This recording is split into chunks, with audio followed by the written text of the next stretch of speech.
You ever hit a point where you're not exactly failing, but you're definitely not moving forward either?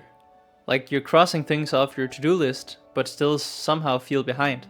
That's the worst kind of stuck because it looks like progress, but deep down, it's just motion without meaning. I used to think the fix was a better system, a tighter routine, a 5-year plan that would solve everything. But spoiler, it didn't. Turns out, clarity doesn't come from planning your entire future. It comes from something way smaller and way simpler. Let's talk about it. There was a time I stacked my days so tightly, with work, with my side hustle, with gym, content, that I thought I was optimizing.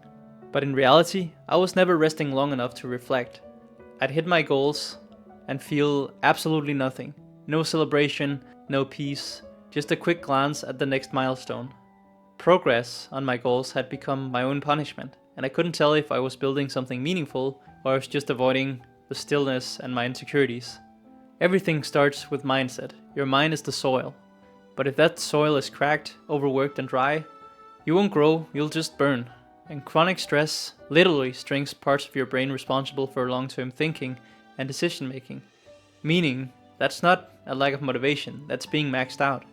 And it doesn't mean your brain is broken, it just means you've been running on emergency mode for too long. You think you're building an empire, but without recovery, you're just stacking bricks with shaking hands, hoping it magically works out.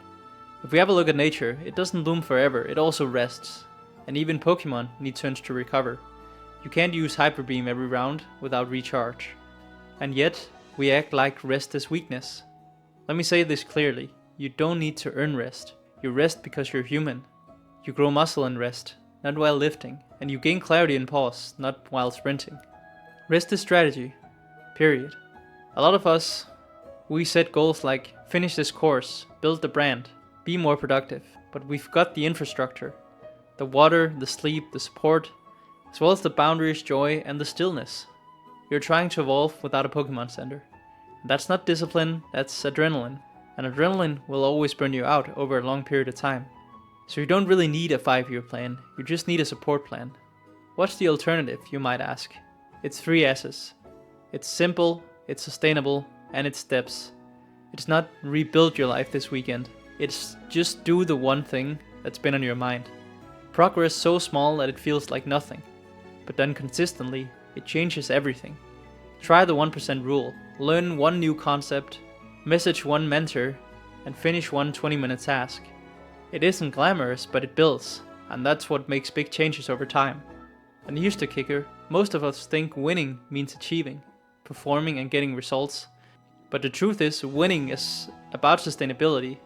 It's about building a life that doesn't need to be escaped, and about learning when to stop and not just when to start. It's knowing when to push and when to breathe. So you don't need a 5-year plan, you just need a rhythm. And what you have to do is support the person behind the plan. And that plan will work way better. So if you want to get unstuck and start building systems, rest like it's sacred. That's how you evolve without burning out. And that's how you win the long game.